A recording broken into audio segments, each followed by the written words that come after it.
we're investors. We're looking for a return on investment. And if you're not operating in a market that's big and growing, then where are we going to get our return? And in that, I really want to see entrepreneurs that understand their customer. I love it when I'm in a conversation with an entrepreneur and they're just teaching me stuff about their customer base because they just know them inside out. So I look for that. And then I look at the product. Are you building a product that is somehow unique in the market, is defensible, isn't easy to replicate?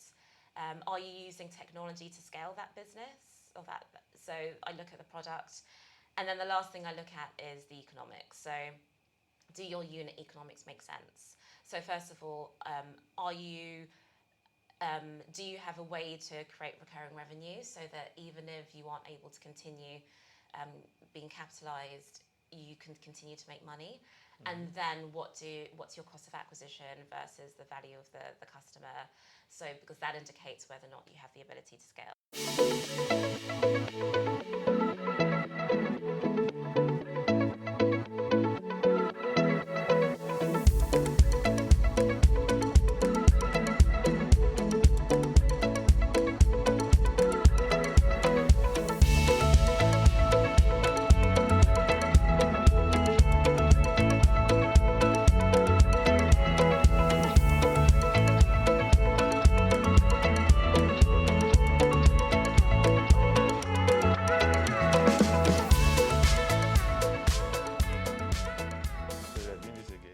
For the audience, we are doing this because after 2 days of trying to fix a virtual interview, the network that shall not be named decided that we are better off doing this in person. So here I am today with you. So first of all, let's start with an introduction. So I'm Oyin Solebo. I'm the Managing Director of ARM Labs Lagos Techstars Accelerator. And this is a partnership between ARM and Techstars. So Techstars is the world's largest pre-seed investor. We invest in startups all across the world, have invested through one of our accelerators in around 3,500 startups with a cumulative market cap of around $100 billion. And I run our only program currently on the African continent in partnership with ARM. And ARM is Nigeria's largest non-banking financial institution, and they have their own incubator program called ARM Labs, hence the name ARM Labs Lagos Techstars Accelerator. It's a bit of a mouthful. Yes, not a bit, it's actually a mouthful. So what was your practice like when you wanted to get the full name, ARM Labs Lagos Techstars program? Well, I wasn't part of that decision. Okay. But ultimately ARM Labs are the partner that's making it happen. Yeah. Hence why ARM Labs in there is very important. But obviously Techstars then bring the experience since 2006 of running accelerator programs and investing in startups. So Techstars is in there as well. All right. So Techstars, as you've mentioned, is the largest pre-seed investor, and ARM Labs is the largest non-banking financial institution in Nigeria. How did you get to lead an organization that is basically a fusion of the strengths of both organizations? So how did you get to this point? So I joined as the managing director last October. And it was actually a really quick process bringing me into the role. But my background is I'm Nigerian, but as my accent gives away, I was born and bred in the UK. Okay. I studied there. I did my undergraduate there at the London School of Economics. I did my executive MBA there at the London Business School. And I started my career in investment management at investment bank called Goldman Sachs in London. I did that for about 4 years. I spent a year in strategy consulting for a company called Roland Berger, which is a European strategy consulting firm, but I helped them set up their Nigeria practice. Okay. And that was my first opportunity actually working and living in Nigeria. Before that, I'd just been back for parties and weddings and champagne lifestyle. So that was my first opportunity actually understanding what it's like to live here. And then since then, I've just always been looking for ways to come back. After that, I went back into investment management, and then I was a founder. So I co-founded a company called Move Me Back, which is still going today, and that's a global members community that connects the world to African opportunities. So in doing that, I had the privilege of building a strong global network of operators and leaders, graduates, people of typically African heritage who were just doing awesome things and somehow contributing back to Africa, that wanted to find more opportunities to do that. So I think when you then combine all of those things, so my background in investment and then my background in community building, it made for a nice, I guess, that brought me into the role for managing director. So for some reason, we tend to see a lot of former investment bankers, former management consultants, either get into investment VC roles or they get to start, they get to start their own startups. I don't know, startups.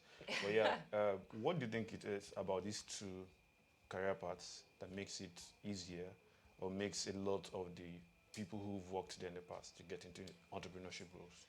Yeah, it's a good question. I think on one side there's something around the skills that you get when you're in consulting or banking. It teaches you to be a really good problem solver, and I think that ultimately is the key skill that you need as an entrepreneur. I think there are a lot of things that it teaches you that aren't useful for entrepreneurship. So even when I went into entrepreneurship, I had to unlearn a lot of the things that I'd learned. So for example, if you're in banking or consulting, you don't deliver a product until it's perfect.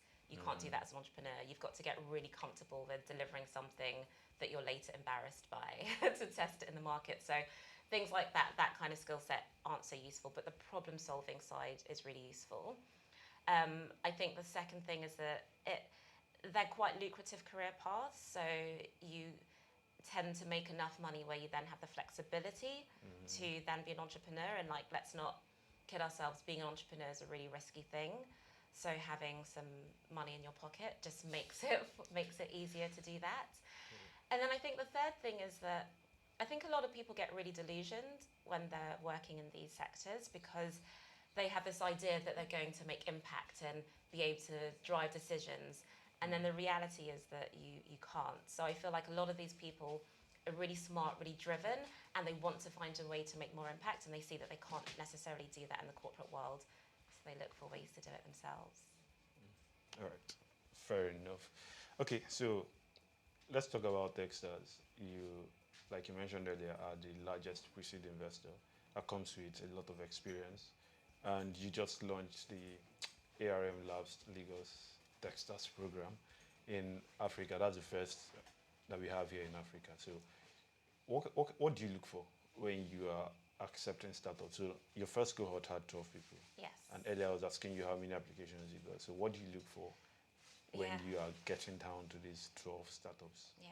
So it's the first one in Nigeria, this program. Okay. We previously actually had a program with Barclays in South Africa. Okay. So we're the only one in Africa at the moment, but I do hope that changes. But what we look for, so I think the first thing is team. That is crucial. Finding a team that is really passionate about the problem that they are solving and not the solution. So you find, I have conversations with entrepreneurs all the time where they're really excited about the solution, and I'm like, so what problem are you solving? And then they can't quite articulate it. And the problem with that is that quite often you have to pivot. You know, you have to listen to feedback, and your customer says, I don't want this, I don't want that, I want this instead. Yeah. And if you're addicted to the solution, it doesn't give you that ability to flex. So I look for founders that are really passionate about the problem they're solving, founders that are really coachable as well. Feedback is a gift. And as an entrepreneur, you need to get really good at taking feedback from your customers, but then also from people that may have more expertise than you. And not to say the feedback's always good, it may be bad advice, but you still need to have the kind of that muscle to take it as a gift and test it and see if it works. So I look for people that are really coachable. The other thing is that it's an accelerator program, it's a boot camp. I'm going to be working with you for 3 months every day. You're going to be calling me on the weekends, calling me late at night. So there needs to be that kind of rapport there where I know that I can have a healthy conversation with you that is feedback driven both ways, actually. So team is really important. Oh, and also a team that has executed, has a track record of executing. I get a lot of ideas. So I want to see that the team, even if they haven't executed on that idea, they have a track record of execution. So team is the key thing. The next thing I look at is the market. Are you operating in a market that is sizable, that is growing? Because ultimately we're investors, we're looking for a return on investment. And if you're not operating in a market that's big and growing, then where are we going to get our return? And in that, I really want to see entrepreneurs that understand their customer. I love it when I'm in a conversation with an entrepreneur and they're just teaching me stuff about their customer base because they just know them inside out. So I look for that. The next thing I look for is traction. So traction could mean users, it could mean revenue, and ideally it does mean revenue because we're in a environment where cash is king. So I want to see some form of traction, and again it speaks to your ability to execute. And then I look at the product. Are you building a product that is somehow unique in the market, is defensible, isn't easy to replicate? Are you using technology to scale that business? So I look at the product. And then the last thing I look at is the economics. So do your unit economics make sense? So first of all, do you have a way to create recurring revenue so that even if you aren't able to continue being capitalized, you can continue to make money? And then what's your cost of acquisition versus the value of the customer? So because that indicates whether or not you have the ability to scale. So in summary, I look for the team, market, traction, product, and then the economics. Okay, so 2 questions about the team. First is, how do you gauge passion? Because it's not everyone is immediately not everyone is immediately and obviously so passionate about it. So 1, how do you gauge passion? 2, how do you gauge coachability? Because there's a power dynamic between the investor and the founder. So I speak to a few founders who say that there really isn't a lot of money. So when they get opportunities, they just have to conform in a way to the investor's demands. So there's like a power dynamic that is skewed in favor of the investor. So how do you accurately gauge that a founder is really coachable and not basically bowing to your wishes because he knows I need this money? So how do you do that? It's a really good question. So the first one is how do I gauge passion? If you're founding a business and you can't speak passionately about what you're doing, how are you going to sell? How are you going to continue to raise capital? So if you aren't able to speak passionately about what you're doing, then maybe you're doing the wrong thing, to be honest. I'm yet to find a founder, even if you're shy, even if you're an introvert, I'm yet to find a founder that isn't able to, a good founder that's, with traction, that's building something incredible, that isn't able to speak passionately about what they're doing. If I ask them, how's your day, and I have small talk, maybe they're quiet. But then when I ask them about their product, they're like that. So I think I do have to see that in some shape or form. So that means you need to have conversations with them. And I think it's partly my role to make sure I create that safe space for them to show me that. Because to your second question, it's true. I know that a lot of founders feel a lot of pressure to please the investor. And I think but the unique thing about an accelerator is you're working with your investor. So it's not a situation where the investor invests and then they're kind of like sitting up here and you're here. I'm working alongside you every day. So I think part of my job is making sure that the founder feels comfortable being really vulnerable, being really honest about where they are, not BSing me, because then I can't help. And if I haven't created that environment for them to do that, then I'm doing something wrong. So, to your question around testing for coachability, it's a really difficult one, because I can say that I remember in our screening committee, one of our startups, one of the feedback that we got on them was they're not coachable. And they are the company who, during the accelerator program, were the most coachable. So if I had taken that feedback, we wouldn't have selected them.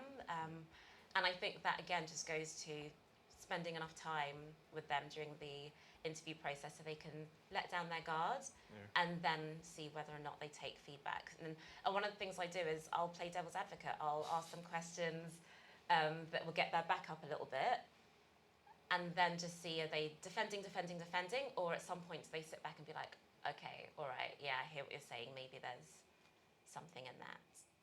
Okay. All right, so what's the Techstars advantage? Advantage over other accelerators, or just advantage for a startup? For startups, and if you have any over other accelerators then. Sure. So the Techstars advantage, we have this magic formula where we say capital plus program plus community equals opportunities. So the first advantage is the capital. We invest up to $120,000 in each startup. And that's really important to say because there are a lot of accelerator programs out there that don't provide the capital. And I think particularly for African founders and then female African founders, they are very undercapitalized. So the capital is a big part. In addition to the capital, they have access to millions of dollars worth of perks from our partners. So the likes of AWS, Google, Brex, and also PayPal, also Paystack in Africa. And that helps them increase their runway. So there's the capital piece. And then there's the program, that's the second piece. So we run a 3-month in-person accelerator program here in Lagos. So it's a Pan-African program. We're looking for founders from across Africa, but we expect you as the founders to come to Lagos for the 3-month program. And it's curated. You will be delivered content specific to your stage of business. It's a mentor-led program as well, which is one of the advantages of Techstars, I think, over other accelerator programs. We acknowledge, and I acknowledge, I don't know everything. My team doesn't know everything. So we bring in mentors who are operational experts, functional experts, industry experts to work alongside the founders. We have something called Mental Magic, where over the course of 2 weeks, the founders meet around 100 mentors who they then go on to work with across for the rest of the program and after the program. So that's super important. We have something called Investor Magic, where they meet investors to hopefully help them fundraise after the program. And we have Demo Day, which is where they present everything they've achieved and what they're working on to the ecosystem. Last year, we had a curated audience of around 400 people in person, half of which were investors, and we had another 2,500 people listening online. So the program is really important. And then there's the community piece. Outside of the program, the founders are brought into the Techstars Community and Network for Life. And that includes 22,000 investors, around 8,000 previous Techstars alumni, and also thousands of mentors, and they can access all of those individuals for life. After the program, they then have access to our portfolio services team. So this is a team that's dedicated to working with the founders after the program to continue to help them fundraise. So yeah, it's the capital, it's the program, and it's the community. All right. What do you think is the benefit that accelerators give to the economy? So, like you mentioned, African startups are undercapitalized. They need a whole lot of resources. So what do you think is the benefit that accelerators hold for a country's startup ecosystem? Yeah. So Techstars actually did a survey earlier this year. It's called the State of Innovation Survey, where we asked entrepreneurs in different countries what the biggest driver of innovation is in their region. And for every region, apart from Africa, those drivers were investors and the entrepreneur community. But for Africa, the biggest driver was accelerators. So I think we have data to show that accelerators are super important for the African ecosystem. Why? I think number one is that it just creates a hub, it creates an ecosystem that enables people to give to that community. So by the fact that we are in Lagos, that we have a physical program, we constantly had experts come in and speak to the founders and educate them, people that they otherwise wouldn't have had access to. You know, the likes of Tunde Kahinde, the first CEO of Jumia, the likes of Amandine Labelle from the CEO of Paystack, Bode, the COO of Flutterwave, Adedeji Oloye, the founder of Open Banking. So all of these people are coming in and giving to the community, and I think the fact that there's an accelerator program here gives them an avenue through which to access the startup. So that's the first thing, I think, just the ecosystem that it builds. The second thing is the capital. Again, you know, we talk every year, fundraising to Africa has increased. Great, but it's still less than 2% of global VC capital. So it brings more capital to the continent, and it also helps VCs from outside better tap into founders on the continent. So I speak to European and US VCs all the time who are like, really want to invest in Africa, but the reason they don't is because they don't have partners on the ground who can help vet and do due diligence. So we do that. So we are creating hopefully a pipeline of opportunities for those VCs and for those investors outside of Africa. And then I think the other piece is around education. Okay. There's no other job that you do where you wouldn't be expected to have some kind of education apart from being a founder. As a founder, a lot of it is trial and error and learning from your mistakes. And I think an accelerator program provides a framework where they can actually just learn about some of the key things that are needed to succeed as an entrepreneur. You know, learn how to do your financial modeling, learn about how to scale operations, about how to hire correctly, how to put your people operations in place, talk to product experts about your product roadmap. So all of these things, this education that I think is kind of undervalued and underappreciated for entrepreneurs, accelerator programs provide that as well. All right. So in your last cohort, you're very proud of the fact that half of your cohort had 50% of them were women or women CEOs. Yes. And I was telling you earlier how difficult I've found it to get women, first of all, to even apply for opportunities, and then to basically start businesses. And I've had conversations with a few of your portfolio companies, and I'm talking about the women now, they're actually building solid products or solid businesses. So first of all, how are we able to achieve that? Second question is, what can we do to ensure that more women are taking up founding roles or are just starting businesses, basically? Yeah. So how are we able to achieve it? I think the first thing is awareness. So the fact that you're even aware that there's an issue is amazing because a lot of us aren't. And what we did is when we saw that there was an issue, so when we saw that the vast majority of the applications were coming from men, we did something about it. Okay. And what that meant was that we actually went out and sourced more female founders. So network is really important. When I speak to female founders, often they're less likely to have actually heard of the opportunities because I think men have stronger networks, they have bigger networks, and they have networks where they're more likely to share those opportunities among themselves. So the first thing is making sure that you tap into the female-focused networks. And there are loads of groups, WhatsApp groups, Facebook groups, etc. And I specifically targeted those alongside with my program manager and encouraged females to apply. The second piece is that encouragement. When I spoke to women who had heard of the program, some of them said to me, I didn't apply because I didn't think I'm ready. And I hear that all the time, women feeling like they aren't ready.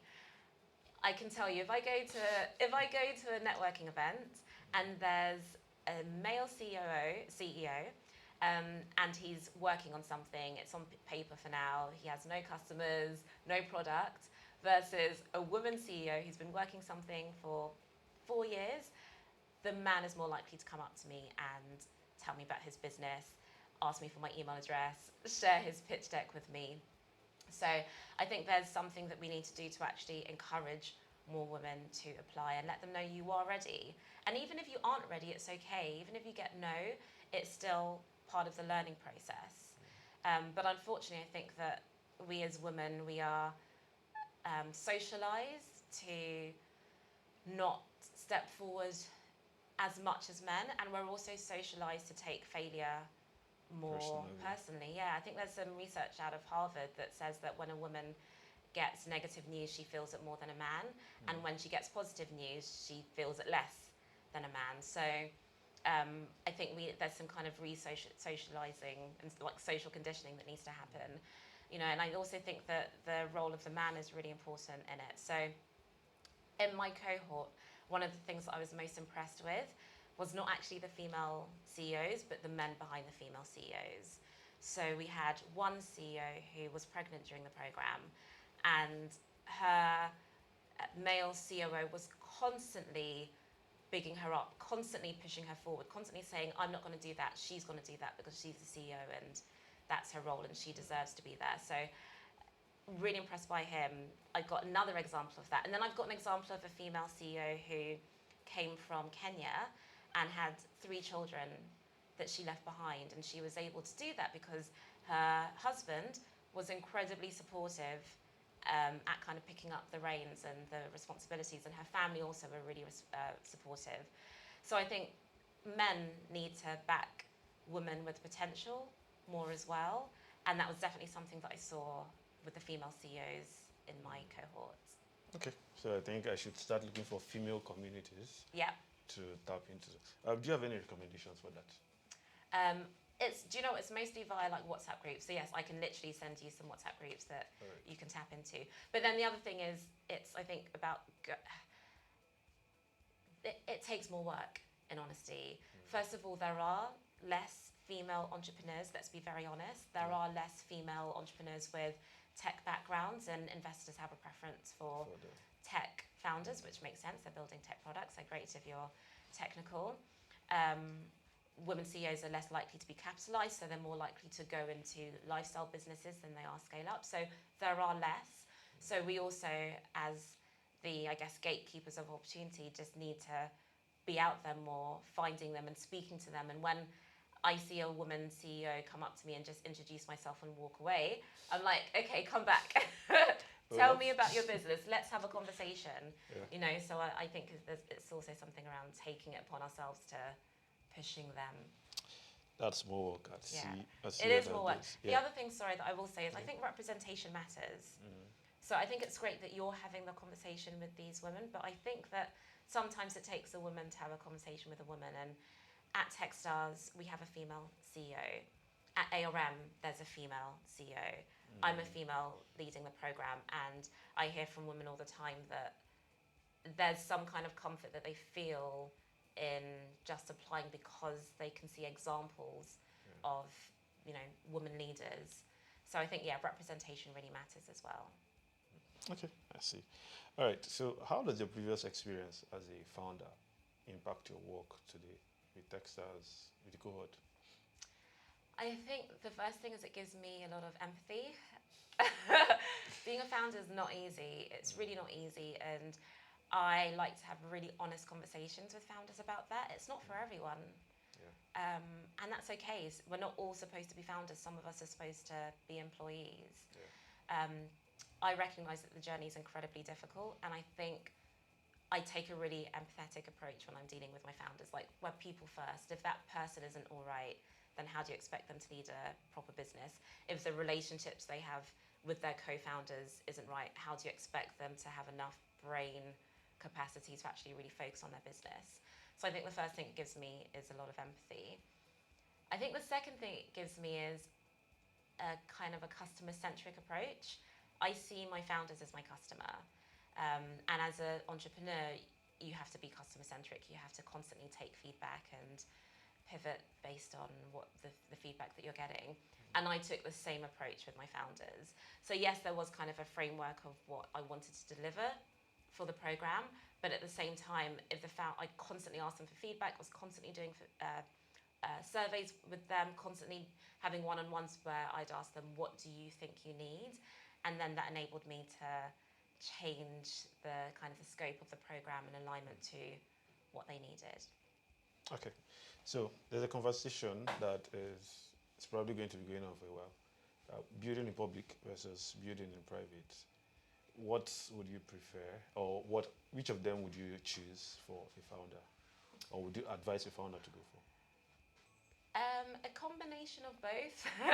So, not that I'm sitting on the fence. I think there are some parts that don't need to be public, but then at the same time, the benefit of building publicly is that you get that constant feedback.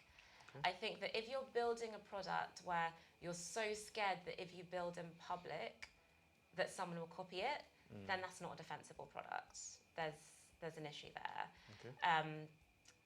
So I think that if you're really scared of your product being easily copied, then it's perhaps not a product that is going to kind of scale and last.